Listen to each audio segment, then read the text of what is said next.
Hello and welcome back to the official Scottish Rugby podcast. This week, Mossy, Al and Linz are through at Scotstoun looking ahead to that huge game with Edinburgh at the weekend. Plus, I sit down with Director of Rugby, Sheila Begbie, to discuss some of the big changes taking place in her department. So this weekend, Glasgow host Edinburgh in the final game of the Guinness Pro 14 regular season. And Al, Mossy and Linz caught up with Jamie Bhatti and Pete Horne. We're joined today in Scottish Rugby's podcast by Pete Horne and Jamie Bhatti as we look ahead to Glasgow versus Edinburgh 1872 match, which have big ramifications into the qualification for quarter-finals, semi-finals and hopefully on to a final. I think the best place to start, Mossy, is for you to give us a quick round-up on what everything means and why. It's the final game of the season, isn't it? It's the 1872 Cup. It's the Glasgow-Edinburgh derby, which are always massive games. Edinburgh have won the first two of the season so far, so the trophy sits with them. But this, as you quite rightly said, this game holds massive ramifications on qualification, both for Glasgow in the search of a home semi-final. So if Glasgow come out on top, they'll guarantee themselves a home semi-final at Scotstoun, which would be huge for the club. And Edinburgh have got, it's not totally within their hands, as we know. Benetton plays Zebra, and if Benetton win that game, then Edinburgh can't progress into third place. Scarlets are also involved against the Dragons at Judgment Day down in Wales. So Edinburgh will know what they need to do come kick-off at 7:35 here on Saturday evening, if there's an opportunity to get that third place playoff spot, and also a European Cup playoff spot as well. If they finish fourth, they'll play fourth in conference, cross-conference, Conference A, for a shot at Heineken Cup qualification as well. So there's a lot on the line, but I think the headline is that it's Edinburgh versus Glasgow. It's two Scottish teams got to go hard at each other in order to come out on top. Pete, as we look ahead to the game, Mossy mentioned there that the 1872 Cup is already gone. There's a huge amount in this game from qualification, but also just the fact that it's a rivalry. It's a Glasgow-Edinburgh game. Is there anything that sits at the front of your mind, or is it just about focusing on your own performance? Yeah, no, I think that's a good point. Any Glasgow-Edinburgh game is going to be a big game, and we've been mugged off twice by them already this season, like you said. So it's certainly a bit of fire in our bellies. We're looking forward to going out and putting on a good performance at home, and just letting the rest of the kind of qualification stuff take care of itself. On that point, again, I think we've always spoken about this when we played as well. Is how do you approach the game at Derby? Is it all about man on man, the person opposite you? Do you take the Derby element out of it and take a more I suppose calculated approach, or do you use the fire of the Derby? I think every game you play, every Derby you play is different, but what do you think Glasgow should be looking to do this weekend? Yeah, I think it's tough, isn't it? You probably almost have to change it from game to game, and each derby's going to be different. And they always say that the form kind of goes out the window, and it's true to an extent. It's a totally different game than you probably expect the majority of the time, and I'm sure this weekend will be no different. So in my opinion, I think we do need to make sure that we match Edinburgh physically. They've been really brutal against us the last couple of times, and I think they've gloated about the fact that they've beat us up both times, which is pretty hard to take, especially our four-pack. They'd have been disappointed to hear that. So it's for this one, I think we need to match fire with fire and get ready to come out and have a good dust-up. Oh, Jamie, it's probably a good time to chat to you about that. Chris is asking about the emotional side of the game versus the tactics. Pete's talking about the fact that Edinburgh physically they feel as if they've got the better in the first two games. Now, not only are you going to be at the forefront of that forward pack, you've also announced that you're going to be going to Edinburgh next year. So does that add a little bit of spice to the game for you? It's quite a funny one, playing against my new employer. I mean, it's good for me to an extent, because I'm still wanting to play as well as I can for Glasgow and hopefully help us reach a semi-final. But then again, I want to put my hand up for moving to Edinburgh next year as well, putting a good performance out there and showing them what I can do in the pitch as well. I suppose where Edinburgh are the only team other than Saracens, I think, to come here and win this year, so that that proud home record stands. But you've got an opportunity to kind of put that to right against Edinburgh. Their set piece is good. Their scrum, their line out, I think is top one or two in the league, and they retain possession. So what are the keys for Glasgow to try and disrupt that and get into the game? One of our main focuses this week is set piece. Like you said there, like VP and L and that up front, like brilliant scrummagers, and their line out drive and stuff's outstanding. But we've been working hard on it, and I think we've shown over the past few weeks against Leinster and Ulster, two two big packs as well. We've done the job on them. So I think as a forward pack, where we've came from when we played them last, like we've made massive shifts in that area, and I'm looking forward to this weekend. It'll be good. I think we'll match them. Definitely quality sides do really, loaded with quality really. If you look at the results so far, round 1 was the one on 22nd of December, just before Christmas. Edinburgh came out in top 23-7 at BT Murrayfield, and then round 2 the week later, Edinburgh came out top here 16 points to 8. Two different games really, and Pete as well. I suppose you said it there, every game, every time you play a derby, it's totally different, and this one will be unique as well. But you take a lot of I suppose credit and experience going into the game after 5 points away at RDS last time the squad played. That'll be a key factor going into this weekend.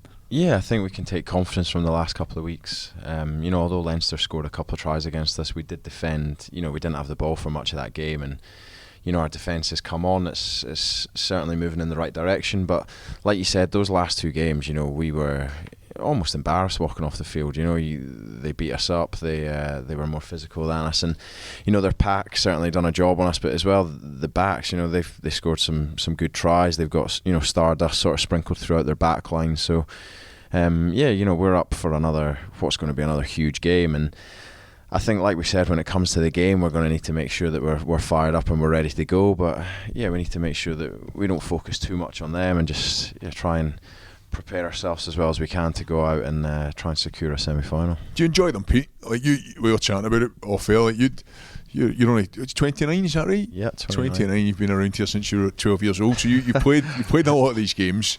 Do you enjoy the build up to them, and do you enjoy the 80 minutes? There's more interest, isn't it? There's more interest in the journalists, the fans are involved. But is it something that transfers into the dressing room? I'd say the only thing I enjoy is if we've won. You don't enjoy the games all that much. It's funny, like as you get older, you kind of realise a lot of the time when you come off the field, it's almost sad. It's just a relief that all the prep, all the work, everything has kind of come to this point, and you've put your body on the line, you've slogged it out, and you've won the game. It's just that kind of relief, like, oh, thank God we won. So no, I wouldn't say you enjoy. I don't know. You do. There's certain elements of it. I'm sure when I look back and when we're done and dusted, I don't know. Did you guys enjoy them? That's a good question, Mossy, and I probably approached them differently. I did. I loved them. I think where we came from with Glasgow, when I first came here, we were played Edinburgh. Edinburgh were the favourites, and we went through a bit of a journey. But I did always enjoy them. Mossy, you're smiling away. Did you enjoy? I'm just wondering if you enjoyed it when you played for Edinburgh. That's a good point. That's a good point. I did actually. I remember playing at Hughenden. I generally actually don't even remember. You're struggling. Loved them when I played for Edinburgh. I'm more aligned to you, Pete. I think elements of it you enjoy, elements you don't enjoy. They're all totally different. They're completely unique. I know we've said that 2 or 3 times, but it's true. Sometimes you prepare just totally for your opposite number, and I suppose more so when we played, or certainly when I started off, it was a trial. It was a Scottish trial.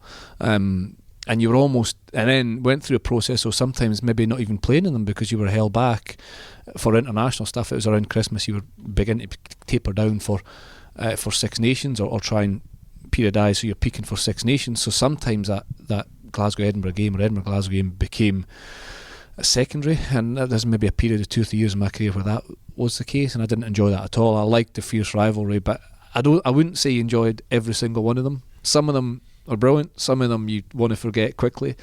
You played. I remember you mentioned you playing for. I remember playing for Edinburgh at Firhill, and to your point, there was you, there was Ali Hogg, there was 4 or 5 others in the stand watching. You boys had all been rested, and we got, as in Edinburgh, we got absolutely hammered. I think it was 2005 or 2006. Good memory, Al. Well, do you know what I remember? Because I just signed for Glasgow. Because I was coming here in 2006, and that was the last one that we played. Yeah, I don't like that. I think we're in a much better situation now. We'll move on to the qualification for the playoffs and for European rugby, and that is a big part now. I think back then, you're talking 12, 13, 14 years ago, the big thing for Scottish rugby was Scotland, and they've gone through a much better process now, with the big thing for Scottish rugby is Edinburgh and Glasgow until Scotland comes along. So there's far more value and far more weight put in the professional game now than there was at periods back then. Not to mean when you played it was less valuable. It was just that if you were in the national squad and you had to find a down week, quite often it was the down week would fall in an 1872 Cup game, which would never happen now. Pete, Mossy mentions the trial element of it. Does that come into your head? And Jamie, question for you as well, because it's about Scotland places. For you, it's about also showing what you can do to go there and hopefully get that starting jersey next season. How much does the individual rivalry come into a game like this, and how much do you have to put that to the back of your head? I take it. I see it as a personal battle going. I've not played much. I played the 2 derbies last season. What did I play? I played both of them this year, so I've only played 4 derby matches in my time as a professional. But I think it must be a personal thing for me. But I do see it as like a rivalry, so I want to go in there and like get the one up on my opposite man. I mean, it's different with Schumann being a South African, not being eligible to play for Scotland, whereas last season, who was at Loosehead, I can't remember. I think it was Marf and maybe Delhi. I think maybe Delhi was injured, but like I seen that as like I need to play better than these guys, or I'm not going to get in the Scotland squad, and I'm going to treat it the exact same this weekend as well. I need to be better than my opposite man, depending who plays for them. If it's Schumann, Delhi, Suz, whoever comes on the pitch, I need to be better. I need to be better than him to show that like I'm going to be number one. And I think that's fair enough. I want to play well for Glasgow, but like you said, at the end of the day, I want to be putting my hand up for Glasgow, Scotland and Edinburgh next season. So. And that's a good message, especially from a front row. You know what I mean? That's exactly, it's a war, it's attrition, it's head on head. I suppose the logistics of it, you're face to face, you're right next to your opposite number. For a 15, or maybe for Pete, if you're playing at 12 or 10, I suppose you're more so head to head. You're quite often far away from your opposite number, or even if you're a 10, you're not defending your 10, really, you're defending the next centre out as a 12. So it's not like a head to head, but for that attitude, Jamie, I think is brilliant for front row, and it's heightened in a derby. You know, Pete, there'll be people, you play that many different positions, it's hard to get a head to head, but you just want to, I suppose, more so have the same emotion as Jamie's got, but then channel that more to creating a team to perform well, rather than as well as the sort of when we kind of talk about it, that is one of the things that you do enjoy, is having that little bit of niggle with, you know, boys that you're going to rub shoulders with potentially in the future, or you have done in the past. And again, like for years, we, like Al said, we were almost the underdogs, and it was great fun going along and playing against guys who were playing for Scotland week in, week out, you know, and it was you felt like it was almost your chance, and you got real fired up. And yeah, I love that side of it. And there's a lot more niggle, there's a lot more kind of bits and pieces that happen in these rucks and things, and it's good, it's quite fun to just let yourself get caught up in it and yeah, embrace it. So that nobody likes this we don't care piece, we were probably in a position where it helped us, but how difficult is it, I don't know, arguably not, when you go into a game as favourites as opposed to you go into a game as underdogs, does that play in your mind at all? I'm not, by the way. Yeah, well, this is it. Who's favourites and who's underdogs in this, just to be clear.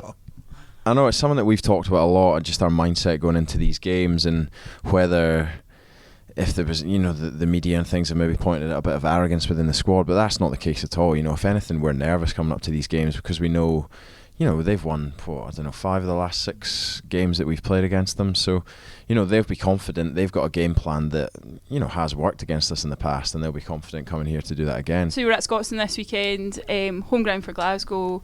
We're going up to 10,000 fans in the ground. What kind of impact will that have on the game, or for you as players?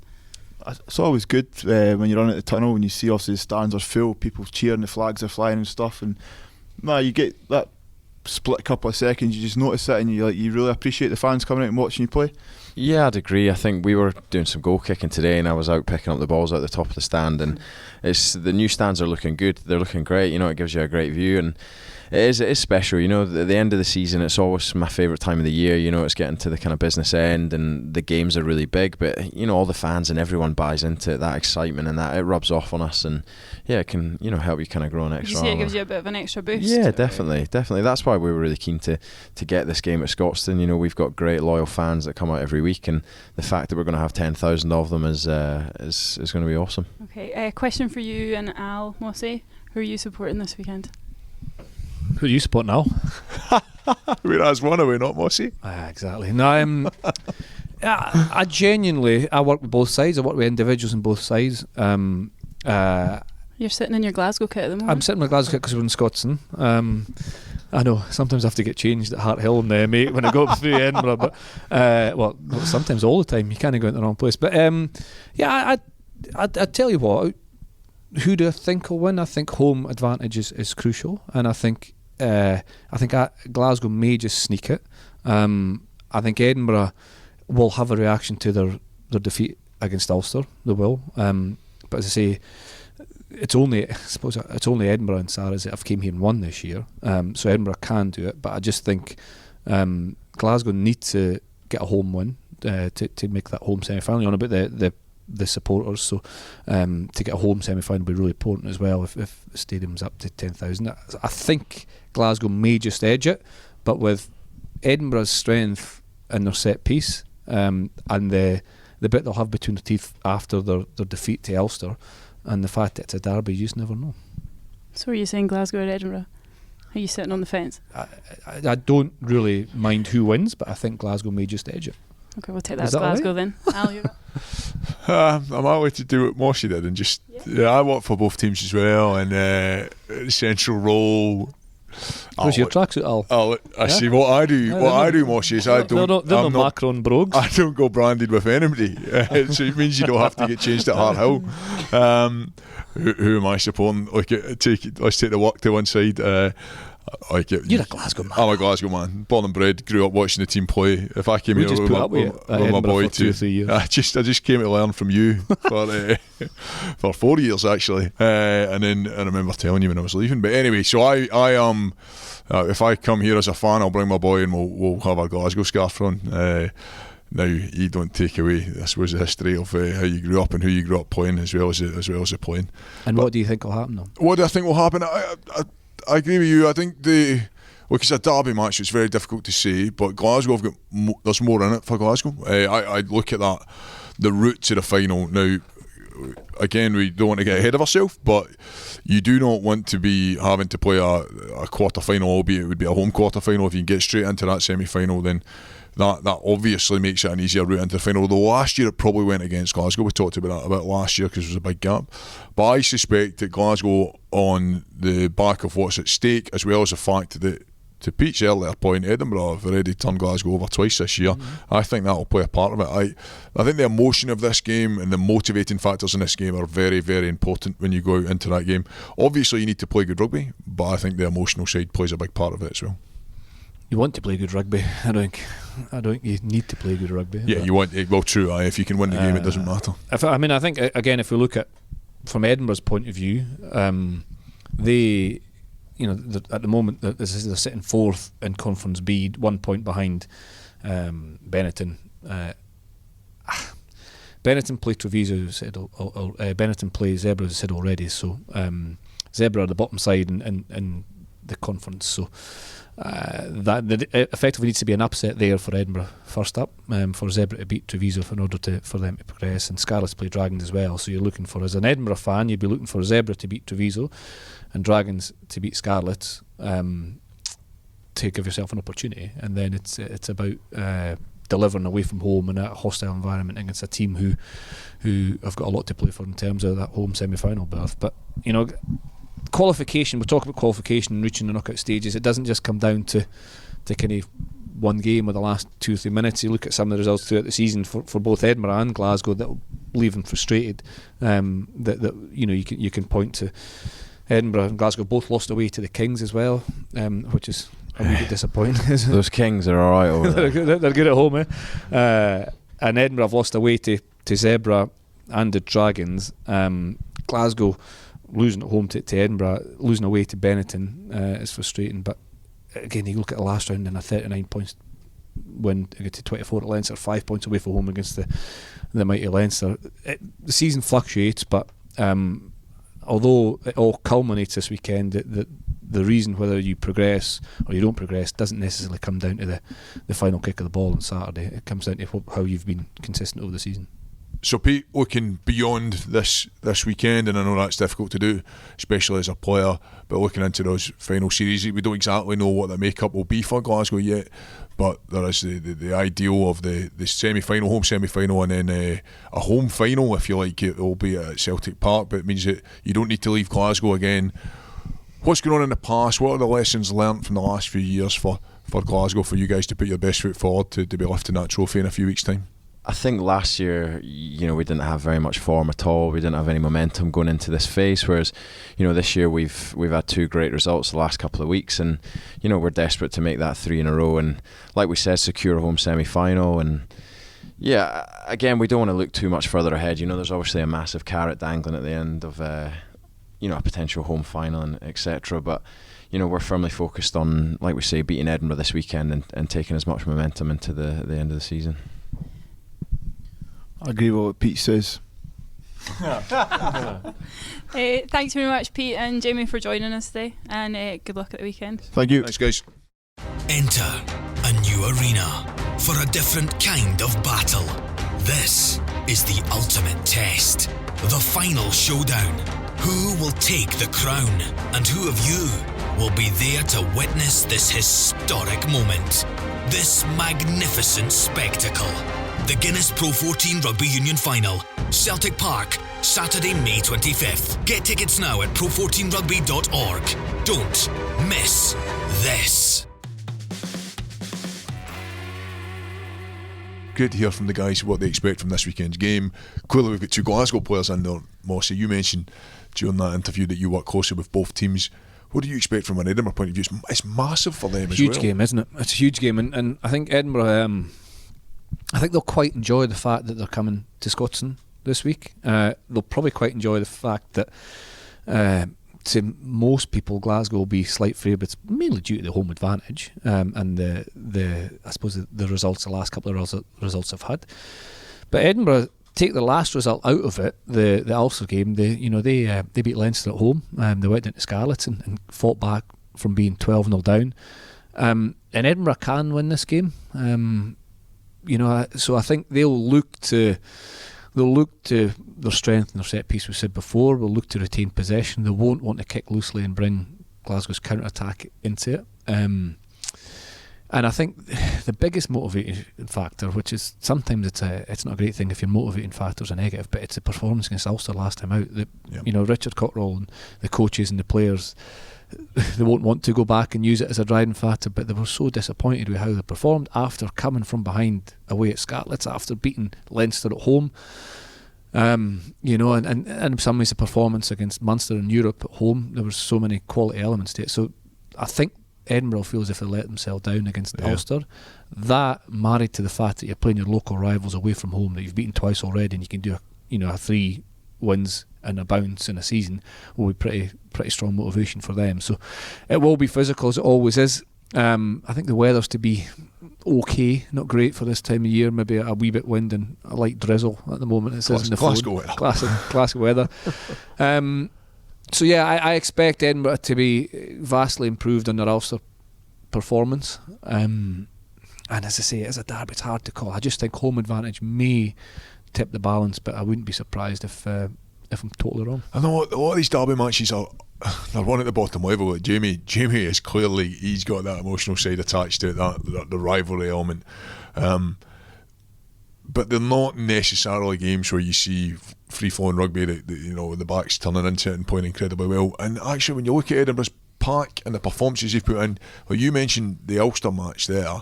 The one thing Edinburgh have put in is consistent performances and consistent results this year. So that blip will be something that hurts them a lot, which, if anything, gives more motivation for that pack to go out and show what they can do. Do you not think though as well, Edinburgh have started to develop a bit of kind of grit about them, where they've managed to turn games around as well. Like, so when they were down at Scarlets, they came back from, I think we were 20 points down, 12 points down to then go on and win it. So maybe in previous seasons that wouldn't have been there. We spoke about that as well. It's like a different way of winning. Like, was it last week or the week before we spoke about that, where most Edinburgh's wins this season have been from a winning position, but that one was actually from chasing the game, really, which is a really important thing. And I was away from home as well against one of the teams challenging for playoff space, so it's similar to what will be this weekend. But I know I've mentioned it already, but you look at it, will come down to this weekend. I would say it won't come down to the last kick of the ball, but I've had a look back at some of the results in the season so far, the kind of key moments or key results in the season so far, say from an Edinburgh and a Glasgow perspective. Touching the Glasgow ones, where their home defeat to Edinburgh hurt them, the away defeat to Kings after being ahead hurt them as well, and away lost to Benetton. There's no shame in that. Benetton are strong, but again, Glasgow were in a winning position and lost that one. So there will be the 3 games that if Glasgow fail to get a home semi-final, I think they'll really look back at it and think they hurt them. And then for Edinburgh, go back to round 2. Some of you might not remember, but there's a really controversial decision against Ulster at the King's Pan to award a penalty to John Cooney last minute, and that was week 2 in the season. So that's one that is this is how fine the margins are as you think back to that. And then the 3 away losses to Zebra, Dragons and Kings, for Edinburgh, they'll be disappointed with those. You'd want at least one of those to, well, all 3, but at least one to be a win. And then after that great run, Edinburgh back to back, the Heineken run, doing well in the Six Nations period, that home loss to Cardiff 3 or 4 weeks ago, again after they were ahead, will frustrate them. So there's elements of the season you can point to if Edinburgh don't make the knockout stages, but you're never going to win every game. It's never going to be totally consistent, but there's probably clear games that Edinburgh can look at and try and improve if they don't make it for next year. When you look at a Glasgow and Edinburgh point of view, the games that matter now, to your point earlier, Glasgow and Edinburgh both know what's going on. They're the last game of the day, but you've got to assume that Munster will win, that Munster will beat Connacht. I mean, you never know. That's a close one, but Connacht are already qualified and can't better. Munster are going for that top spot. That's from a Glasgow perspective. From an Edinburgh point of view, Benetton are likely to win. Benetton are likely to beat Zebra, and Scarlets are likely to win. So from a European qualification point of view, so you could go into that game. There's all sorts of different scenarios, but Edinburgh could go into that game knowing that if they win, they qualify. They could also know that if they don't win, then they're not in the top tier of Europe next year as well. So there's no way that either team are going to be sitting in a dressing room where there isn't something to play for. There's going to be something massive on this game, something bigger than just the derby.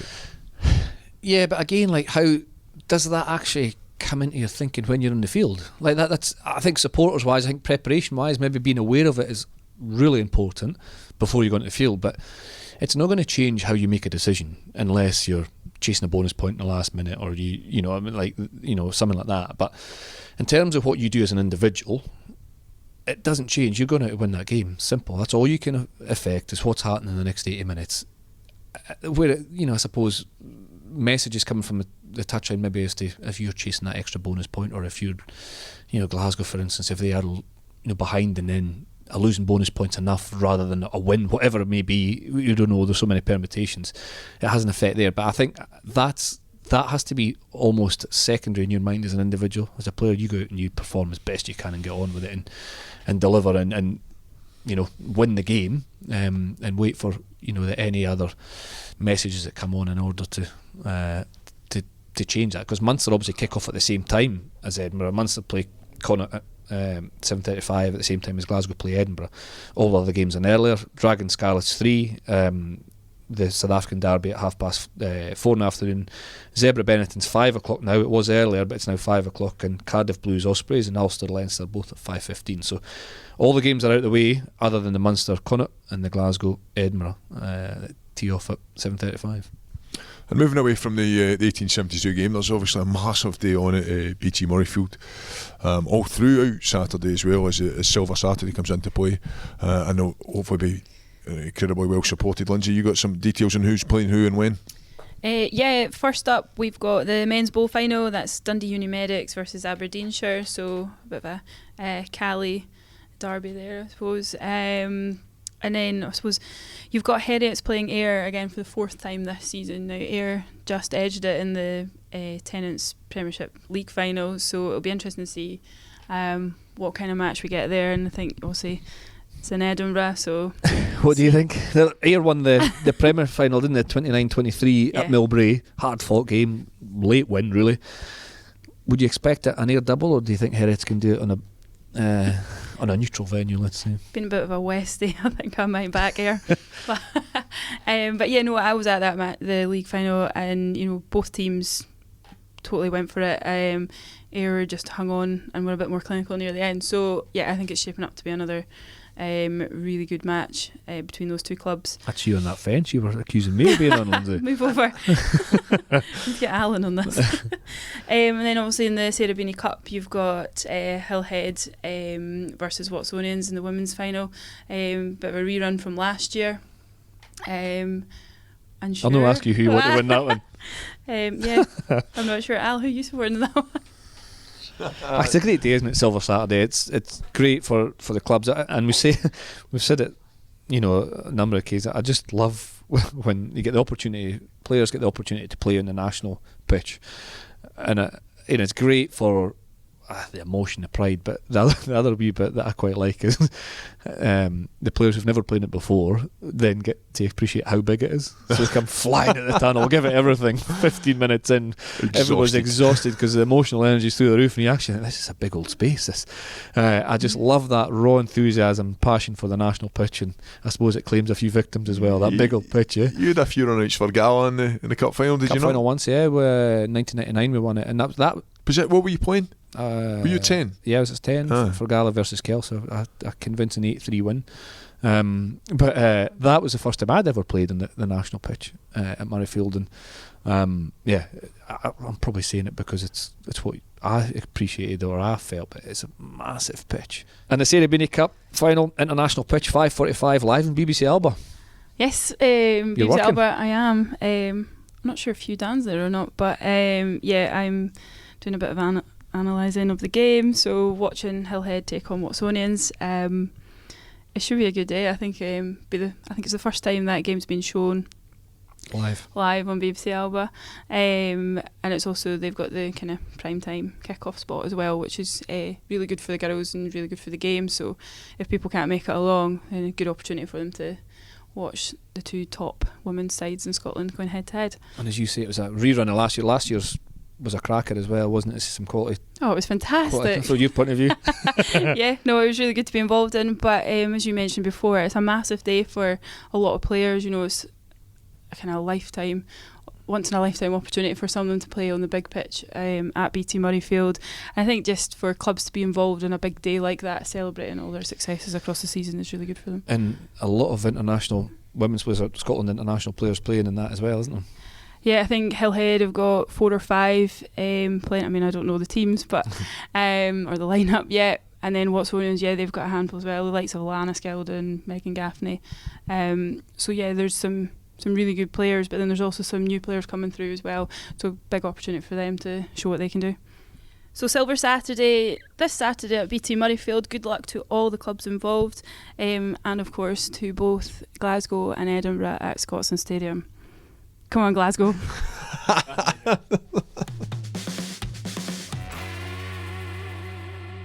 Earlier on this week, Mossy and I sat down with Director of Rugby Development, Sheila Begbie, to chat through some of the big changes taking place in her department. Delighted to have Director of Rugby Development, Sheila Begbie, with us today. Sheila, how are you? I'm very well, thank you very much. Well, thank you for coming down to our podcast studio. Busy week for you with lots happening, as always, in rugby development, but I guess this is a chance for us just to chat to you about kind of what's currently going on. It's been, a lot of changes happening over the past year or so at Scottish Rugby. So one of the big things obviously was the restructure of rugby development. Can you just talk us through why you felt there was a need for that restructure?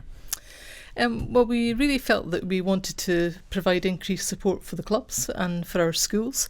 And I guess the way that we worked before, through having, club services, youth and schools, women and girls, equality and inclusion, it almost worked in silos for us, whereas we actually wanted everybody to be responsible for everything within the region. So we've restructured the department, where we have now 5 regions.